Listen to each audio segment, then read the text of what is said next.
Bismillah, walhamdulillah, wa salatu wa salamu ala rasulullah, ma ba'd, assalamu alaikum wa rahmatullahi wa barakatuh, my dear brothers and sisters in Islam. Imagine yourself on a day where it's 50,000 years, where the sun leaves its orbit, comes close to your head, people are drenched in the sweat, everyone saying, myself, myself, the hellfire comes in with 70,000 rains. Every rain is controlled by 70,000 angels, people will buckle, nations will buckle, even prophets and messengers will hold on to the throne. Everyone will say, myself, just to get away from the hellfire and go to Jannah. How much would you pay to be going to Jannah with no accountability or no reckoning? There's one verse that comes to your aid on Judgment Day. You want to know what it is? إِنَّمَا يُوَفَّى الصَّابِرُونَ أَجْرَهُمْ بِغَيْرِ حِسَابٍ.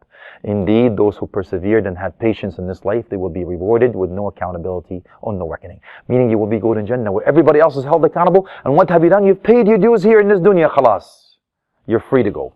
So what are types of patience that we can talk about, and what can we do in order for us to actually implement knowledge as we agreed before into action? The three types are the sabr ala al-maqdur, al-sabr ala al-ma'mur, wa sabr an al-mahdhur. So there is divine decree that Allah subhanahu wa ta'ala is going to test you with.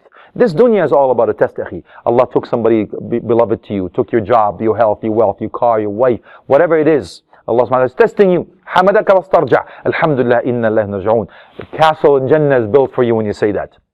Now, the second one is Allah subhanahu wa ta'ala told you to lower your gaze, get up for Fajr, pray, give zakah, fast, to go perform Hajj, and be truthful, trustworthy, and all of these things that we'll talk about a little bit later, inshallah. It's very difficult for you to get up before sunrise and, leave your comfy bed with the fluffy pillows and the duvet, and you put your bunny slippers in, and you watch when it's cold, and you come to the masajid in darkness. Very difficult, akhi and ukhti. It's very true, very true. Now, what is the reward? That's the one we're after. That's the carrot that we're after. Now, the third one is what?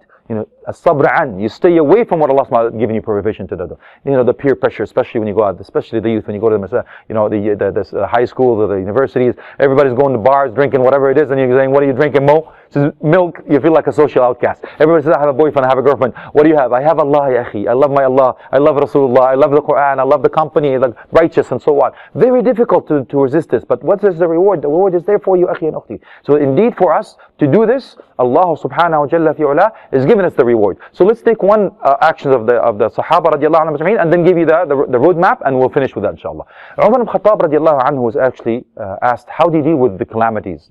This is the patience. He says, first of all, أَنَّهَا لَمْ تَكُنْ فِي دِينِي. It's not in my religion, I still say La ilaha illallah. Still a Muslim, alhamdulillah. He says, number two, he says, it could have been worse than that. I know somebody has $100, I know somebody has lost $100,000. It's true. Now, number three says, أَنَّ اللَّهُ يُذْهِبُنِي بِهَا الْجَنَّةِ. Allah will grant me Jannah. Number four, he says, تَذَكَّرْتُ فَقْدِي لِرَسُولِ اللَّهِ فَمَا دُونَهَا أَهْوَنَ. I remember loss of Prophet Muhammad sallallahu alaihi wasallam. Anything else than that is nothing. And that's what I mean, akhi. So my dear brothers and sisters, let's now put a game in action. I want you to, from now on, to get up before Fajr, about 20 to 30 minutes just to pray 2 rakat. That's patience on the ma'mur. I want you to lower your gaze. Now from now on, as soon as you do this, I want you to have the shut off valves. Sister, humanity is a very big test. It's the biggest test. Prophet says the biggest test. Allah subhanahu wa ta'ala says it's the biggest test. So that's the first test. And then everything that happens from a divine decree, you say, Inna lillahi wa inna ilayhi raji'un. These are the three homeworks I'm going to leave you with. May Allah subhanahu wa ta'ala make us among those who listen, speak, and follow the best of it. Wa akhir da'wan. Alhamdulillahi rabbil alameen. Wa sallam ala alihi wa sahbihi wa tabi'in. Jazakumullah khairan. Assalamu alaikum wa rahmatullahi wa barakatuh.